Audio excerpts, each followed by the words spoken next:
Hey Reddit Army, I'm going to try something new and try recording myself instead of writing up a big wall of text about this one. So I have this replay. I know a lot of us in Global Age have been using maybe the 4 fighters or the paratrooper and a fighter in support. I keep coming back to the paratrooper, and this replay is going to show you why. This is pretty much the best way to use them. I admit I don't always use them this well, but I just want to show you guys just an example of what they can do. So looking at this base, got some pretty good loot. I think French, I was definitely interested in getting the cheese, national trade good from them. So I dropped my cannons out here. They're out of range at the town center, which is great because they're going to take it out without even worrying about tripping that in terms of what kind of defenders are coming out of there. So that's out of the way. And one advantage of paratroopers, and you're going to see it shortly, is that they don't trigger defensive unit buildings to spawn troops. So I'm dropping my paratroopers right here on top of this bunker. I don't really want to have to deal with that thing in the middle of the base.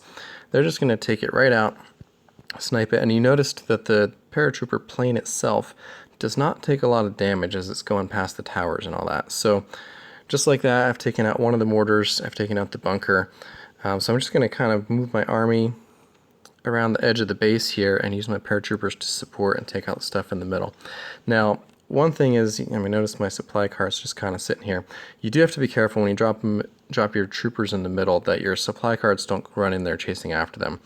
So as long as you have some damaged troops nearby, the carts will focus on those.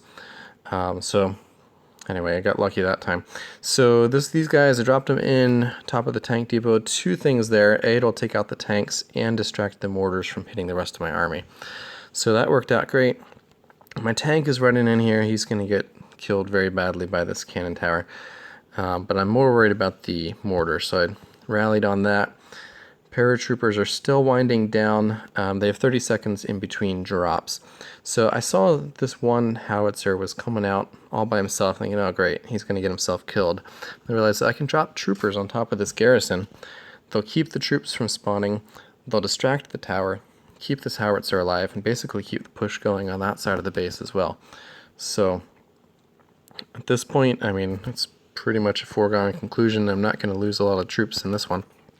So we're just going to speed it up, and basically they're going to wipe everything else out. So yeah, like I said, this is probably the best I've ever used paratroopers. I'm not going to pretend that I do that well every time out, but it was a good example, so I wanted to share it with you guys. All right, Alley out.